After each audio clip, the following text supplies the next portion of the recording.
धर्म की, ऋषि दयानंद की। आर्य महासम्मेलन आज यह पवित्र मंच, इस मंच पर अभी आप सुन रहे थे परम सम्माननीय वैदिक विद्वान जिनके हृदय में ऋषि दयानंद बसते हैं, आर्य सिद्धांत जिनका जीवन है, ऐसे आदरणीय डॉक्टर ज्वलंत कुमार शास्त्री जी को। मंच पर हैं परम पूज्य स्वामी परमानंद जी, जिन्होंने अनेक गुरुकुलों की स्थापना के माध्यम से ऋषि दयानंद के मिशन को देश और दुनिया में पहुंचाने का यशस्वी आप कार्य कर रहे हैं। उसी गुरुकुलीय परंपरा को आगे बढ़ाने वाली हमारी श्रद्धेय दोनों बहनें यहाँ पर हैं, आदरणीय बहन अन्नपूर्णा जी और आदरणीय हमारी जो बहन हैं प्रेमवदा शास्त्री जी। दोनों बहनें भी गुरुकुल के माध्यम से अनेक कन्याओं को जो आर्थिक रूप से या बहुत सुदूर ग्रामीण क्षेत्रों की जो कन्याएं हैं, परिवार हैं, उन कन्याओं को आगे बढ़ाने का यशस्वी कार्य कर रही हैं। इसी तरह से परम पूज्य स्वामी जी, स्वामी गुरुकुलानंद जी महाराज, जो जिन्होंने नाम में ही, क्योंकि मुझे पहली बार बचपन में मैंने गुरुकुल शब्द, वो गुरुकुल कांगड़ी चाय का डिब्बा कहीं देखा था, उसमें गुरुकुल शब्द लिखा था, तो इन्होंने तो अपने जीवन को ही गुरुकुल में पूरा नाम ही गुरुकुलानंद रखा है। ऐसे पूज्य स्वामी जी महाराज और परम पूज्य स्वामी जी योगी जयंत, अभी नाम क्या हो गया स्वामी जी बनने के बाद में, जयंतानंद जी, ठीक है। तो पूज्य स्वामी जी और यहाँ पर इस मंच पर हमारे बहुत ही सुंदर संचालन कर रहे भाई योगेश जी और हमारे भाई आचार्य धनंजय जी और हमारे आचार्य अनुज जी और पीछे सभी हमारे विद्वज्जन और हमारे जो इसमें बहुत काम कर रहे भाई प्रवीण जी, प्रभात जी और ये आर्य समाज जहाँ पर यह कार्यक्रम हो रहा है उसके प्रधान जी, मंत्री जी, सभी कार्यकर्ता बंधु और हमारे सामने पूज्य मातृशक्ति मैं देख रहा हूँ, देखो माता जी सब उत्साह से आई हैं, बाकी सभी हमारे सज्जन वृंद और हमारे प्यारे बच्चों और पतंजलि योग समिति और हमारे भारत स्वाभिमान के सभी यशस्वी हमारे कार्यकर्ता भाई बहनों और सभी बंधुओं। ऋषि दयानंद ने क्या किया, अभी आप पूज्य शास्त्री जी के मुख से सुन रहे थे। मैं तो यहां से बात प्रारंभ करना चाहूंगा कि ऋषि दयानंद ना होते तो शायद हम भी ना होते, पूज्य स्वामी जी और हम यदि आज कुछ कर पा रहे हैं तो विशुद्ध रूप से वह ऋषि दयानंद की देन है, गुरुकुल का ही देन। गुरुकुल से जो हमने सीखा और जो पाया, हमने पतंजलि को आत्म साधना से राष्ट्र कल्याण का साधन बनाया। हम ऐसा मानते हैं कि जो स्वयं तपता है वह ऐसा सामर्थ्य पैदा कर सकता है जो दूसरे लोगों को सभी तरह के संतापों से मुक्त कर सके, परंतु जो स्वयं संसाधनों में लिप्त रहना चाहता है, संसाधनों में ही जो जिसने लक्ष्य बनाया है, वह संसार का कभी बड़ा भला नहीं कर सकता है। यह हमने ऋषि दयानंद से और गुरुकुल से सीखा। मैं भी सोच रहा था कि आरएसएस की उत्पत्ति में कहीं ना कहीं जड़ में कहीं आर्य समाज जरूर होनी चाहिए। आज पहली बार मैंने उस इतिहास को सुना। यह ठीक है, हम सब का जो राष्ट्रवादी संस्थाएं हैं, राष्ट्र के लिए जो जीने मरने की सोचते हैं, मूलतः देखें तो लक्ष्य तो एक है, परंतु प्रेरणाओं के रूप में देखें तो जिन महापुरुषों से हमें प्रेरणा मिली है उनके प्रति कृतज्ञता व्यक्त करना हर एक व्यक्ति का पावन कर्तव्य है। जब हम शुभ कर्म के लिए जाते हैं, उस शुभ का जो प्रारंभ है उसके प्रति नमन वंदन और उसके लिए श्रद्धा का भाव लेकर के जाने पर वह कार्य और दिव्य और भव्य हो जाता है। इसलिए हमने कभी भी अपने अतीत को, अपने इतिहास को कभी भी हमने उसको विचारा नहीं। कहीं भी जाकर मुझे स्वामी परमानंद जी हैं, बाल्यकाल में आपके सानिध्य में रह करके सबसे पहले गुरुकुल में मैं गुरुकुल गौतम नगर ही गया।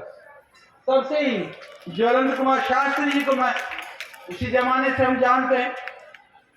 तो ये एक परंपरा है, यह गुरुकुलीय परंपरा।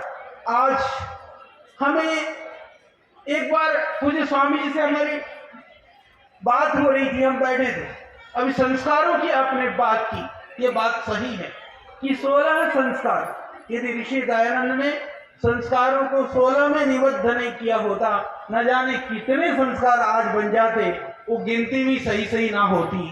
तो उस 16 संस्कार की परंपरा को ऋषि दयानंद ने जिस तरह से संस्कार विधि के माध्यम से एक पुस्तक आकार देकर के बताने का प्रयास किया, हमने उन 16 संस्कारों के विषय में जब चर्चा की, एक बार इतना हमने प्रचार किया कि सारे संस्कार विधि की पुस्तकें भी खत्म हो गई और हमने हजारों किताबें मंगा करके पतंजलि से वितरित की। इसी तरह से सत्तार प्रकाश की बात हुई।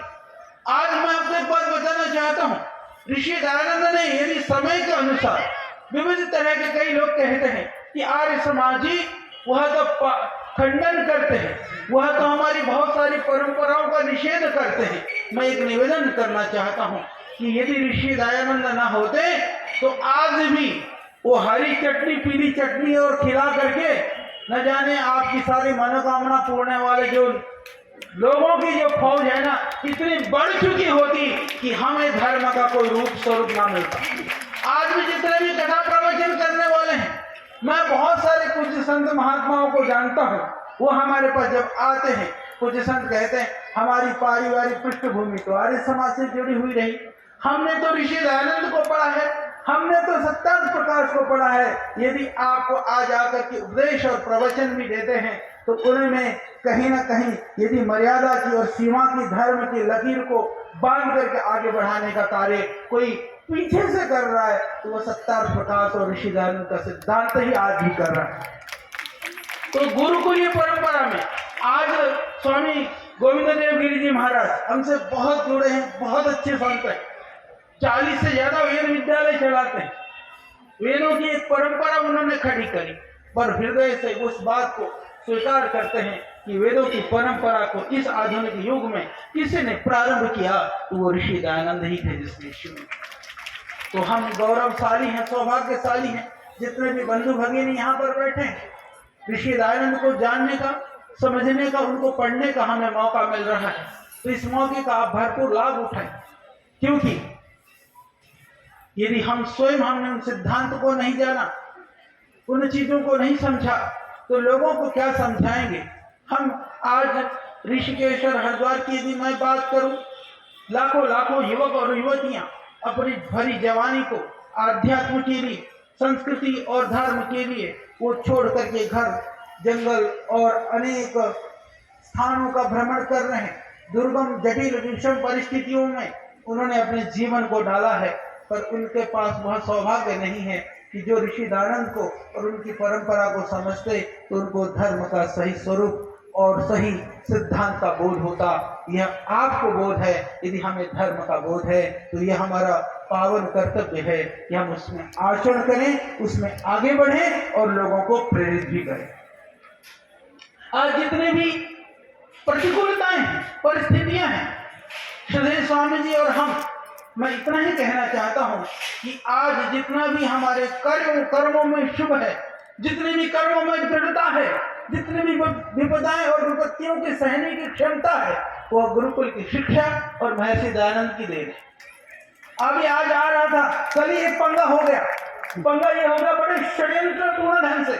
ये कहा गया कि पतंजलि की 5 दवाइयां बैन हो गई, और सोशल मीडिया में, अखबारों में, विशेष कर करके जो अंग्रेजी अखबार और इस तरह के जो तबका है, वहाँ बड़े बड़े में लिखा था। सुबह सुबह फिर सरकार के कई तंत्रों से बात हुई, जब हमने थोड़ा सा गहराई में जाकर के देखा, जो षड्यंत्रकारी, मैं आपको बताना चाहता हूं कि जिन ड्रग माफियाओं का श्रद्धेय स्वामी जी ने डट करके मुकाबला किया, जिन लोगों के लिए इतना भय दिखाया जाता है, देखिए ज्योतिष हो चाहे चिकित्सा विज्ञान, ये एक जैसे ही बन गए हैं। पहले भय दिखाओ, जब तक आप ये ग्रह नक्षत्र खराब करेंगे नहीं तो उपाय करने के लिए आप क्यों आओगे? जब तक तुम्हारी बीमारी को भयानक बताया जाएगा नहीं तो आप डरोगे कैसे? डरोगे नहीं तो फिर पहुंचोगे कैसे? क्षमा करिएगा, जो वो अच्छे चिकित्सक हैं, जो सेवा भाव से काम कर रहे हैं, मैं उनकी बात नहीं कर रहा हूं, वो वंदनीय है, वो स्तुत्य है, पर ऐसे लोगों की समाज की संख्या नगण्य है।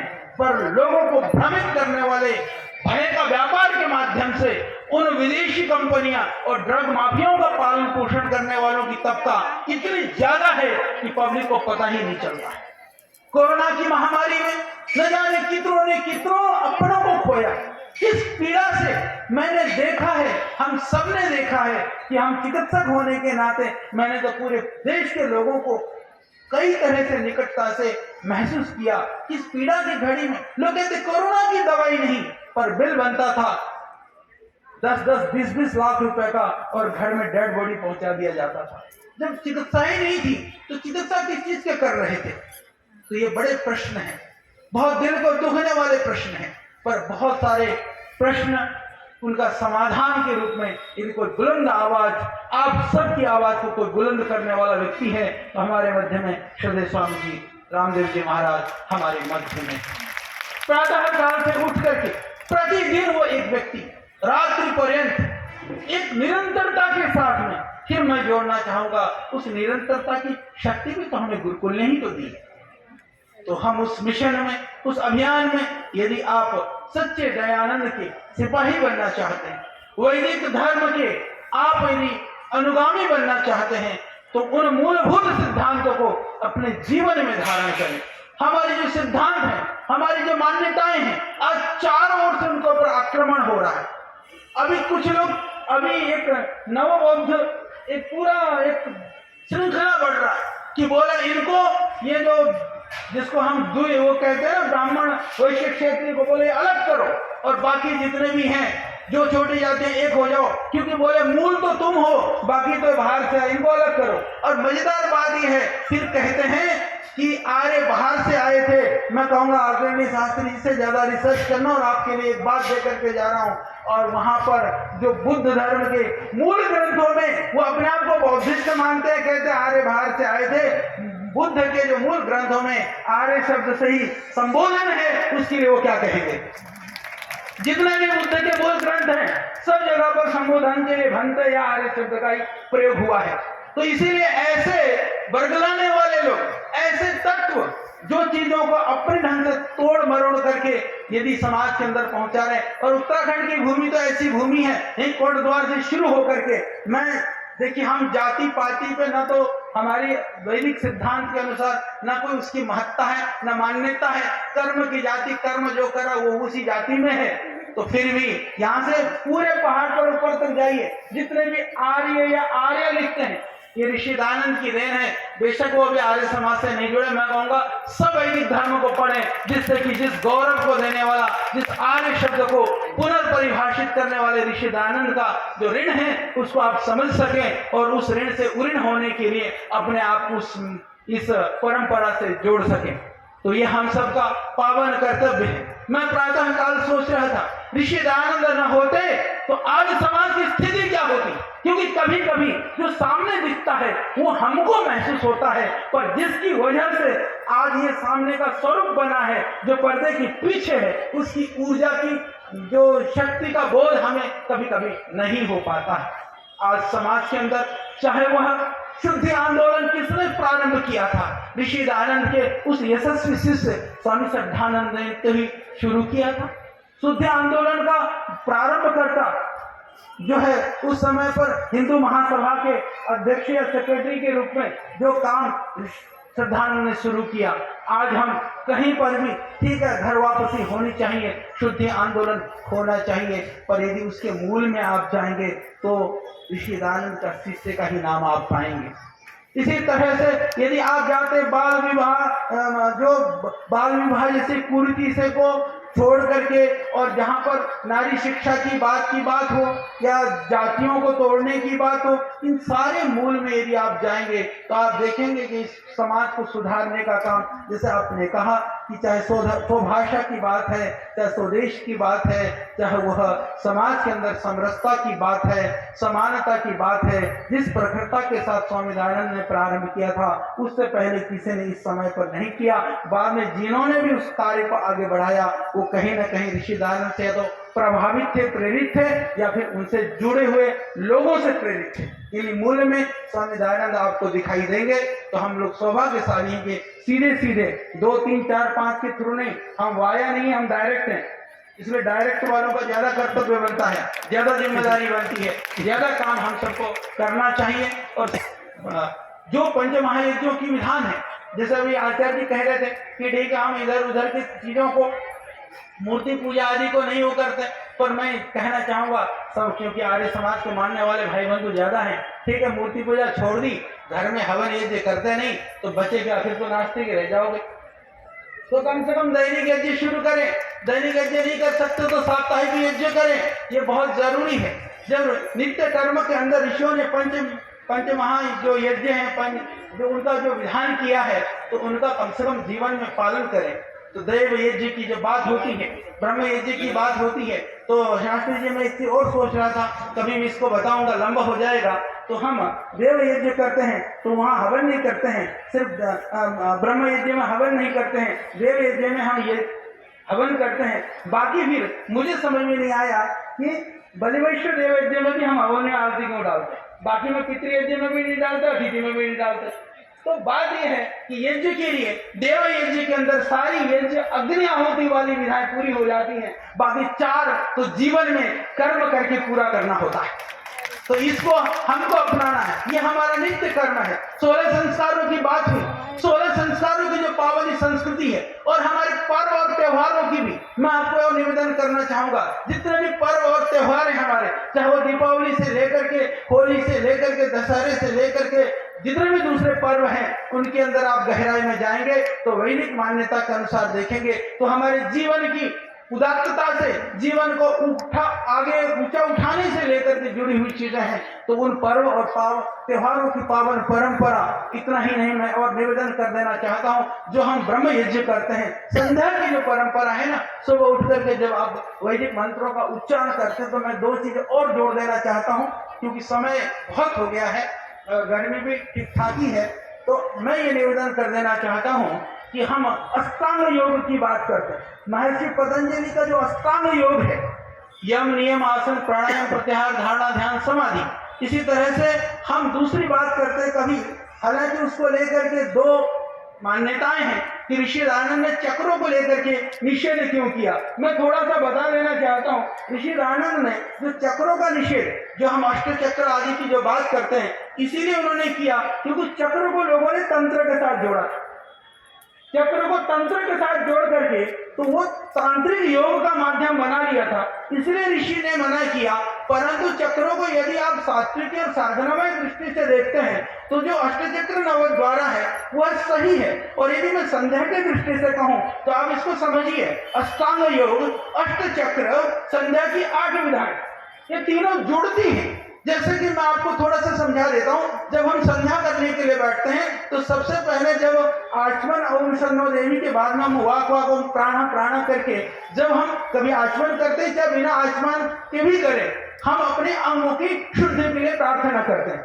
अहिंसा, सत्य, अस्त्य, ब्रह्मचर्य, जो इन सब चीजों की हम शुद्धता के लिए प्रार्थना करते हैं। यह योग का एक तरह से पहले अंग का एक संकल्प के साथ वह पालन करने के लिए हम भगवान से प्रार्थना करते हैं। जब हम आगे जाते हैं, ओम भू पुनातु शिरसी भू पुना भुवा पुनातु नेत्रयो, आप देखेंगे ये नियम के पालन की हम बात करते हैं।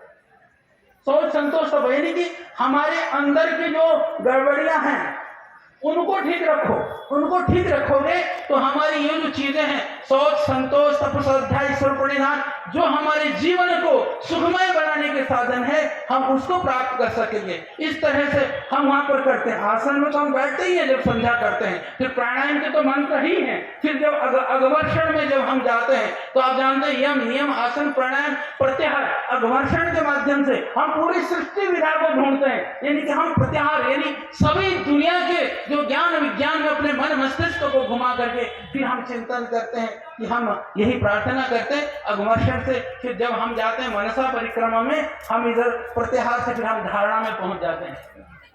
तो फिर आप जाते हैं बाद में उपस्थान मंत्र के अंदर जाते हैं, तो ध्यान में फिर बाद में तो प्रार्थना ही कर लेते हैं, प्रभु जीवन पूर्ण हो। तो ये जो परंपरा है, आप देखेंगे जुड़ी हुई परंपराएं हैं। तो इसी तरह से वह जीवन के अंदर में भी शुचिता हो, और प्रतिदिन जब इस तरह के विचारों से, इस तरह के भावों से हम जीते हैं, तो ये एक संपूर्ण जीवन की परंपरा वैदिक मान्यताओं के द्वारा, वैदिक सिद्धांतों के द्वारा, वैदिक परंपराओं के द्वारा ही संभव है। इसको हम जीवन में स्थान दें और आचरण से फल मिलता है।